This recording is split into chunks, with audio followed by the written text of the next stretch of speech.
எல்லாரும் நல்லா இருக்கிறீங்களா? நல்லா இருக்கிறீங்க. அன்புமிக்க சகோதர சகோதரிகளே, இந்த இனிய நாளிலே உங்கள் அனைவரையும் சந்திப்பதிலே மகிழ்ச்சி அடைகின்றேன். இன்றைய சிந்தனை நமக்கு சொல்வது இன்றைய பொழுதில் வாழ்வது. மருந்தே இல்லாத ஆயுதம் கவலை.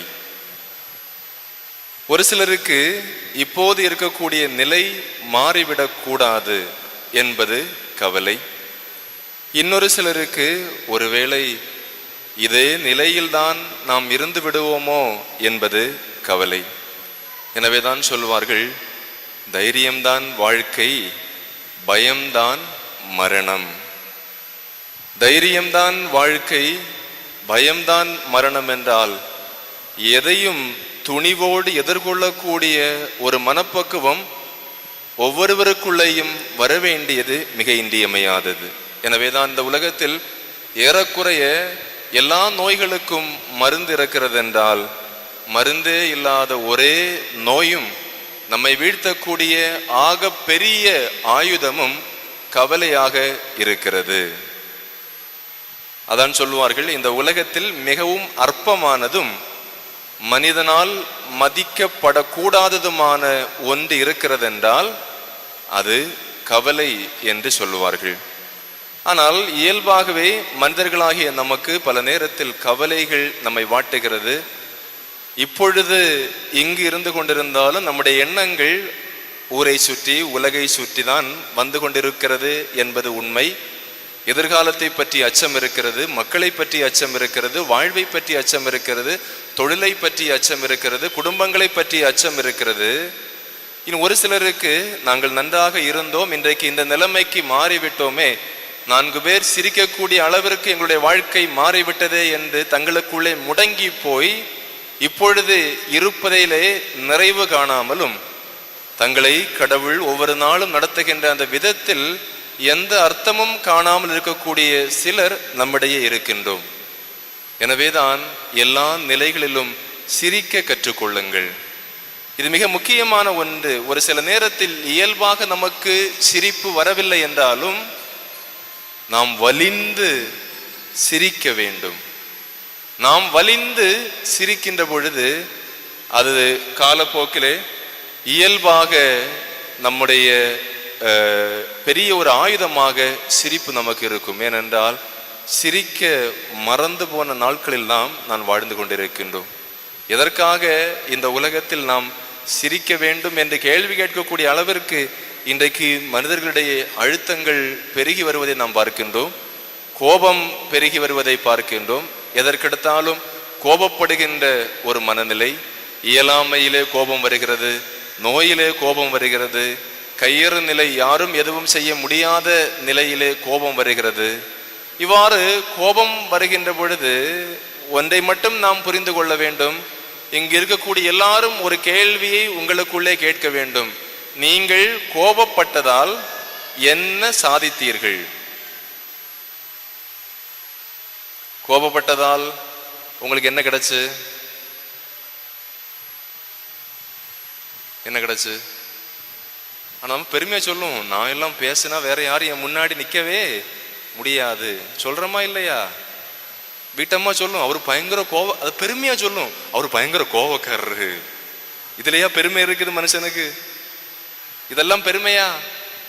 எனவேதான் இன்றைக்கு கோபம் மிகுந்த ஒரு கட்டத்தில் நாம் இருக்கின்றோம். எதற்கெடுத்தாலும் கோபப்படுகிற இயல்பு என்பது ஒரு மன நோயினுடைய வெளிப்பாடு தான். எனவேதான் ஒவ்வொரு நாளும் காலையில் எழுந்தவுடனே 10 தடவை சொல்ல வேண்டும், இன்றைக்கு நான் கோபப்பட மாட்டேன். ஒருவேளை கோபப்படுவதற்கான சூழ்நிலை வந்தால் கூட நான் கோபப்பட மாட்டேன். இன்னும் ஒரு சிலர் இருக்கிறார்கள், கோபத்தை வெளிக்காட்டக்கூடிய விதம் அழகானது. ஒரு ஏர்போர்ட்டில் அந்த பணியாளரும் பயணியும் வாக்குவாதத்தில் ஈடுபட்டு இருக்கின்றார்கள். பயங்கரமான சண்டை. அந்த பணியாளர், விமான நிலைய பணியாளர் இந்த பயணியை ரொம்ப மோசமா மட்டமா திட்டுறாரு. எல்லாரும் பார்த்துட்டு நிற்கிறாங்க. ஆனால் அந்த பயணி திரும்ப திரும்ப கத்திக்கொண்டே இருக்கின்றார். இந்த பணியாளர் சிரித்து கொண்டே இருக்கின்றார். பயணி திரும்ப கத்துகின்றார், பணியாளர் சிரிக்கின்றார். விமான நிலையத்தில் உள்ள எல்லாரும் ஓடி வந்தார்கள். இன்னொரு விமான நிலைய பணியாளர் வந்தார், அவரையும் இவர் தாறுமாறாக திட்டுகின்றார்.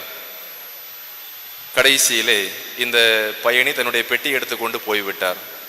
இரண்டாவதாக வந்த அந்த விமான நிலைய பணியாளரிடத்திலே கேட்டார்கள், அந்த ஆள் உங்களை இவ்வளவு திட்டினார் இல்லையா, நீங்க சிரிச்சுட்டே இருந்தீங்களே, உங்களுக்கு கோபமே வரலையா, உங்களுக்கு கோபமே வரலையா?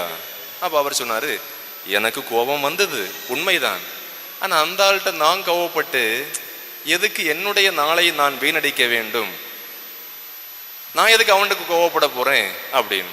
அப்போ உங்களால் இவ்வளவு எளிதாக கோபப்படாமல் இருக்க முடியுமா அப்படின்னு அந்த பயணி இன்னொரு பயணி கேட்ட பொழுது அவர் சொன்னார், என்னாலும் இருக்க முடியும், அந்த உத்தி எனக்கு சொல்லித்தாருங்கள்.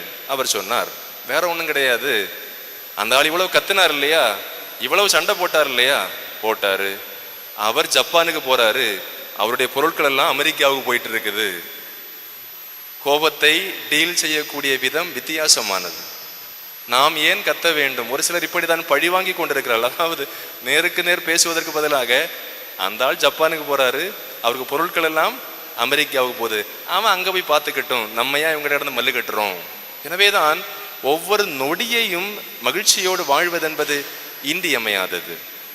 நம்முடைய குடும்ப வாழ்வை நாம் பார்க்கின்ற பொழுது இன்றைக்கு இருப்பதிலே நிறைவு என்பது பல நேரத்தில் குறைந்து வருவதை நாம் பார்க்கின்றோம். எவ்வளவு இருந்தாலும் இல்லாததை நினைத்துதான் நம்முடைய மனம் இயங்கிக் கொண்டே இருக்கிறது. இதுவே மகிழ்ச்சிக்கு ஒரு பெரிய தடையாக இருக்கிறது.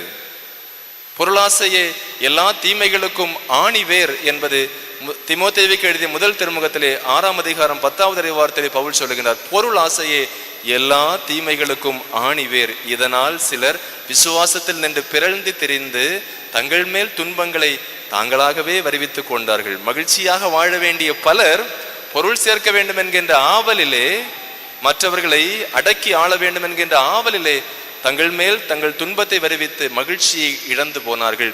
நொடியில், இந்த கணப்பொழுதில், நிகழ்காலத்தில் வாழ தவறுகின்றார்கள். இப்ப நீங்க பாருங்க, rest in peace. Rest in peace எங்க சொல்லுவோம்? நம்ம ரெஸ்ட் இன் பீஸ் எங்க சொல்லுவோம்? கல்லறையில சொல்லுவோம், அப்படிதானே? Rest in peace. அதாவது அந்த ஆள் வாழ்ந்துட்டு இருக்கும்போது மொத்தமா அந்த ஆளுக்கு அமைதியை தொலைச்சு, அந்த ஆளை சீக்கிரம் சாகடிச்சு கல்லறைக்குள்ள வச்சுட்டு என்ன எழுதுறோம்? அமைதியில் இளைப்பாருக. அந்த அமைதி இருந்திருந்தா அவர் இன்னும் கொஞ்சம் காலம் வாழ்ந்திருப்பார்.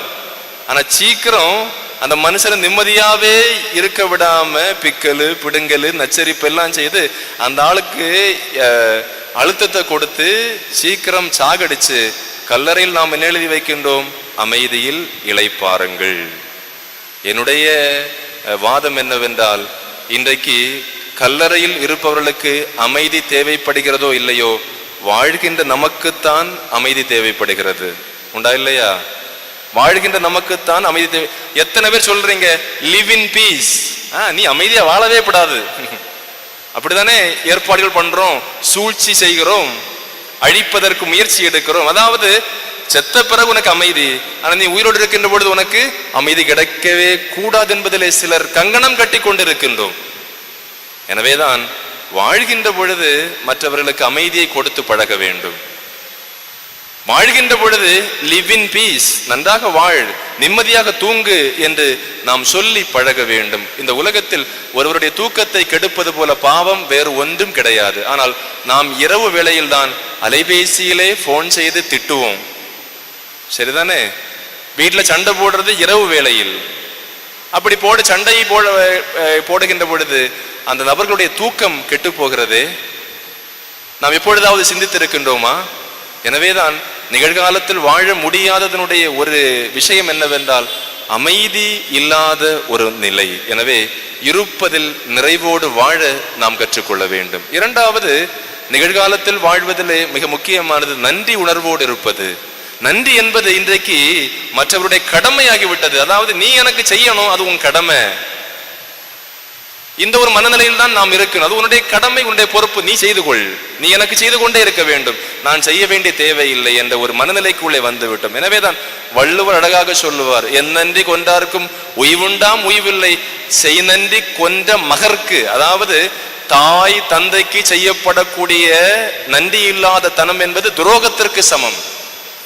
அம்மா அப்பா நம்மை பெற்று பேணி இந்த தூரம் வரையிலும் நம்மை வளர்த்து உயர்த்தி இருக்கிறார்கள் என்றால் முதிய வயதிலே அவர்களை பராமரிக்காமல் இருப்பது இந்த உலகத்தில் மிக கொடூரமான துரோகத்திற்கு சமம் என்பது உண்மை. எனவேதான் எந்நன்றி கொண்டாருக்கும் முய்வுண்டா முய்வில்லை, பெற்ற தாய் தந்தையருக்கு தங்களுடைய நன்றியை திருப்பி கொடுக்காதவர்களுக்கு என்னது மோட்சமே கிடையாது என்பது அவர் சொல்லுகின்ற பதில். எனவே நன்றி உணர்வு என்பது இந்த நிகழ்காலத்தில் வாழ்வதிலிருந்து நாம் தொடங்க வேண்டும். மூன்றாவது, நன்றி உணர்வு என்பது என்ன வேண்டும் என்பதில் உறுதியாக இருக்கணும்.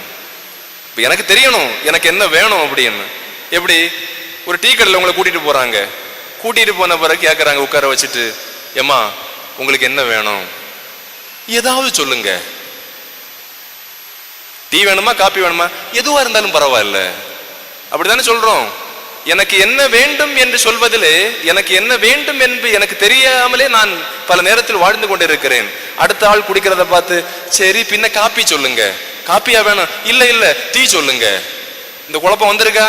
டீ கடையில் உட்கார்ந்து இந்த டூருக்கெல்லாம் போகும்போது வந்திருக்கு. ஏனென்றால் நமக்கு என்ன வேண்டும் என்பது நமக்கு பல நேரத்தில் தெரியாது. எனவேதான் என்ன வேண்டும் என்பதில் நாம் தெளிவாக இருக்க வேண்டும். அது இல்லாத வரையிலும் நம்மால் நிகழ்காலத்தில் வாழவே முடியாது. நம்முடைய மனம் எதிர்காலத்தை நோக்கியதாகத்தான் இருக்கும். எனவே என்ன வேண்டும் என்பது மிக தெளிவாக நமக்கு தெரிய வேண்டும். அதன் பிறகு உணர்ச்சியை குறைத்து அறிவை பெருக்கணும். எப்போ பார்த்தாலும் இமோஷன், உணர்ச்சி மேல நிக்குது, அழுக வருது, கோபம் வருது, கத்துறோம். இந்த உணர்ச்சி மேலே நிற்கின்ற பொழுது அறிவு குறைந்து போகும். பிள்ளைகள் இன்றைக்கு செய்யக்கூடிய பெரிய தவறு அதுதான். அதாவது எப்போதுமே உணர்ச்சி பெருக்கில் நிற்கிறார்கள், கொந்தளிக்கிறார்கள், பிளட் எல்லாம் அப்படி ரத்தம் கொதிச்சு நிக்குது. அப்ப அறிவு என்ன செய்யாது? வேலை செய்யாது. அறிவு எப்ப வேலை செய்யும்?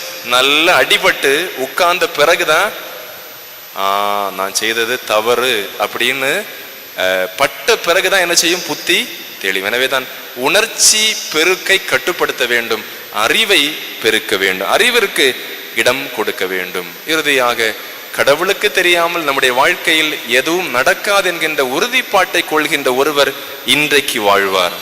ஏனென்றால் நாளை என்பது என்னுடைய கையில் இல்லை, நேற்று என்பது முடிந்து போன கதை. கடவுள் எனக்கு இப்பொழுது இந்த நேரத்தை கொடுத்திருக்கின்றார். நான் இந்த ஆலயத்தில் இருக்கிறேன் என்றால் ஆண்டவரை நம்பி வந்திருக்கிறேன், அவர் எல்லாவற்றையும் பார்த்து கொள்வார் என்கின்ற துணிச்சலும் தைரியமும் ஒருவருக்குள்ளே வருகிறது என்றால் அவரால் மட்டும்தான் நிகழ்காலத்தில் வாழ முடியும். அதாவது என்ன வந்தாலும் வரட்டும், எனக்கு ஒரு ஆண்டவர் இருக்கின்றார். ஆமா, எனக்கு நோய் இருக்கிறது, எனக்கு பிரச்சனை இருக்கிறது, எனக்கு கடன் சுமை இருக்கிறது, எனக்கு குழப்பம் இருக்கிறது, வேலையில்லாத நிலை இருக்கிறது, பொருளாதார தடை இருக்கிறது, குழந்தை செல்வம் இல்லை, எல்லாம் உண்மைதான். ஆனால் இவை எல்லாவற்றையும் விட என்னை பார்த்து கொள்வதற்கு, என் வாழ்வை அழகாக்குவதற்கு எனக்கு ஒரு ஆண்டவர் இருக்கிறார் என்கின்ற உறுதிப்பாடு ஒருவருக்குள்ளே வருகின்ற பொழுது அவர் நிகழ்காலத்திலே வாழக்கூடியவராக இருப்பார். ஏனென்றால் அவர் ஆண்டவரோடு இணைந்து நடக்கின்றார். அப்படிப்பட்டவர்கள் தான் தங்களுடைய குடும்பத்தை கண்ணியத்தோடு பாதுகாக்க முடியும். நிகழ்காலத்திலே வாழக்கூடிய ஒரு கணவனால் தான் குழந்தை செல்வம் இல்லாத மனைவியிடத்திலே 1 சாமுவேல் 1ஆம் அதிகாரம் 7-8 இறைவார்த்தைகளில் வரக்கூடிய வார்த்தைகளை சொல்ல முடியும். என்ன சொன்னார்? எல்கானா என்று ஒருவர் இருக்கின்றார், அன்னா என்று மனைவி இருக்கின்றார், நீண்ட நாட்களாக குழந்தை இல்லை. அந்த எல்கானாவுக்கு 2 மனைவி, மூத்த மனைவிக்கு குழந்தை இருக்கிறது. அண்ணா மனம் கசிந்து அழுகின்றார். அப்போ இந்த அண்ணா எல்கானாவை கணவன்கிட்ட சொல்றாரு, எனக்கு குழந்தை வேண்டும், வெளியில இறங்க முடியல, எல்லாரும் என்ன கேவலமா பாக்குறாங்க, நான் வெளியே வரமாட்டேன், எனக்கு குழந்தை வேண்டும். அப்போ அந்த கணவர் சொன்னார், நல்ல கணவர், கணவர் சொன்னார், ஏம்மா நானா கடவுள்? நான் கடவுள் இல்லை, நம்ம கடவுள்கிட்ட கேட்போம், கடவுள் நமக்கு தருவார், நம்பிக்கையோடு இருப்போம் அப்படின்னு சொல்லிட்டு அடுத்த வார்த்தை டாப்பான வார்த்தை, அழகான வார்த்தை. அவர் சொன்னார், நீ ஏன் அழுகிறாய்? உனக்கு கஷ்டம் இருக்கு எனக்கு நல்லா தெரியும், நீ ஏன் அழுகிறாய்? நீ ஏன் சாப்பிடாம இருக்கிற? நான் உனக்கு 10 புதல்வர்களை விட மேலானவன் அல்லவா? நல்லா இருக்கு இல்லையா? குழந்தை இல்லாத மனைவியிடத்திலே ஒரு கணவன் சொல்லக்கூடிய வார்த்தை, ஏமா நான் உனக்கு இருக்கிறேன், நான் உனக்கு 10 புதல்வர்களை விட மேலானவன் அல்லவா அப்படின்னு ஒரு கணவர் சொன்னா அந்த மனைவிக்கு மனம் குளிருமா குளிராதா? இது குழந்தை இல்லைன்னு அவர் குடிச்சிட்டே நடக்கிறாரு, குழந்தை இல்லைன்னு பக்கத்து வீட்டுல ஏறி சாடுறாரு. சொல்லலையா? நிகழ்காலத்தில் வாழ முடியாது. எனவேதான் கடவுளை மையமாக கொண்ட ஒருவரால் தான் நிகழ்காலத்தில் வாழ முடியும். ரூத்து புத்தகத்தில் நாம் பார்க்கின்றோம், மாமியார் நகோமி மனம் கசிந்து வேதனைப்படுகின்றார். அந்த அம்மா சொல்லுது, சொந்த ஊருக்கு வந்தப்ப கேக்குறாங்க, எம்மா நல்லா இருக்கிறியா? அந்த அம்மா சொல்லுச்சு, எனக்கு வயசாச்சு, என் கணவர் இறந்து போனார், 2 பிள்ளைகளை இறந்து போயிட்டாங்க, என்னை நகோமி என்று அழைக்காதீர்கள், மாறா கசப்பு என்று அழையுங்கள், என் வாழ்க்கை கசந்து போயிருக்கிறது. நம்ம வீட்டிலும் அப்படித்தானே, எத்தனையோ பெரியவருடைய வாழ்க்கை கசந்து போயிருக்கிறது.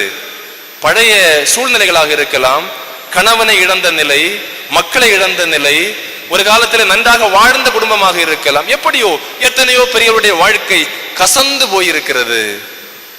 அப்போ ஒரு மருமகளுடைய வார்த்தை அந்த தாய்க்கு ஆறுதல் கொடுக்கிறது. பட்டு போன அந்த வாழ்க்கையை, கசந்து போன அந்த வாழ்க்கையை ஒரு மருமகளுடைய ஒரு வார்த்தை அழகாக்குகிறது, இனிமையாக்குகிறது.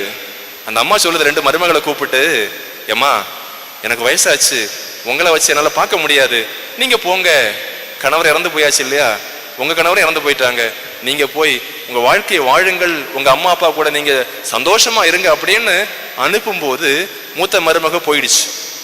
இந்த 2வது மருமகள் ரூத்து அழகான ஒரு வார்த்தை சொல்லுகின்றார், என்னை அனுப்பாதீங்க. அந்த மாமியாரு கொம்பா கேட்கிற ஆட்கள் கேளுங்க, மாமியாருக்கு அவளுக்கு என்ன கொம்பா இருக்குது, அவ சொன்னதெல்லாம் கேட்கணுமா, அவ என்ன பெரிய ஆளான்னு கேட்கிற மருமகளுக்கு தான் நான் சொல்றது. அந்த அம்மா சொல்லுச்சு, என்னை அனுப்பாதீங்க, நீங்க எங்க போவீங்களோ அதுதான் என் வீடு. கேட்டதா? உங்கள் வீடு என் வீடு, உங்கள் இனம் என் இனம், உங்கள் கடவுள் என் கடவுள், நீங்கள் எங்கே இருப்பீர்களோ அங்கேயே நானும் இருப்பேன், நீங்கள் எங்கே இறப்பீர்களோ அங்கேயே நான் இறப்பேன். அதனுடைய விளைவு என்ன தெரியுமா? அந்த ரூத்து புத்தகத்தை வாசியுங்கள். அவ அந்த மருமகள் ஒரு வயலிலே வேலைக்கு செல்லுகின்றார். போவாஸ் என்கின்ற மனிதனுடைய வயலுக்கு வேலை செல்லுகின்றார். அந்த மனிதன் இவளை பற்றி கேள்விப்பட்டு உதவி செய்கின்றார். அப்ப இந்த அம்மா கேக்குது, நான் இந்த ஊர் ஆள் கிடையாது, வெளியூர்ல இருந்து நான் இங்க வந்திருக்கிறேன், என் மேல் ஏன் இவ்வளவு கருணை உமக்கு, என் மேல ஏன் இவ்வளவு இரக்கம் காட்டுறீங்கன்னு கேட்டப்போ அந்த மனிதர் சொல்லுவார், எம்மா நீ கசந்து போன வாழ்க்கையுடைய உன் மாமியாருக்கு செய்த காரியத்தை எல்லாம் நான் அறிஞ்சேன், நான் கேள்விப்பட்டேன், நீ செய்தது பெரிய செயல், அவர்களுக்கு வாழ்வை கொடுத்திருக்கிறாய், அதனால் உனக்கு இந்த உதவி என்று சொல்லி பின்னால் அதே மனிதன் இந்த பெண்ணை திருமணம் செய்து கொள்ளுகின்றான். ஆண்டவருடைய ஆசீர் எப்படி வருகிறது? கசந்து போன அந்த நகோமியினுடைய வாழ்க்கையிலே ஒரு குழந்தை செல்வத்தை கொடுத்து ஆண்டவர் ஆசீர்வதிக்கின்றார். இயேசுவின் மூதாதையர் பட்டியலிலே 3 பெண்களுடைய பெயர் இடம்பெறுகிறது. அதிலே ரூத்தினுடைய பெயரும் வருகிறது. தாவீது அரசருடைய தாத்தா ரூத்தினுடைய மகன். ஒரு வார்த்தை என்னது? நீங்க எங்க இருக்கிறீங்களோ அங்கே நான் இருப்பேன் சொல்லி பழக வேண்டும். இவர்கள் தான் நிகழ்காலத்தில் வாழ முடிந்தவர்கள்.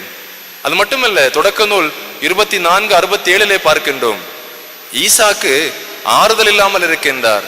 அவருடைய தாய் இறந்து போகின்றார். சாரா வயசான காலத்துல மகனை பெற்றெடுத்தாள்.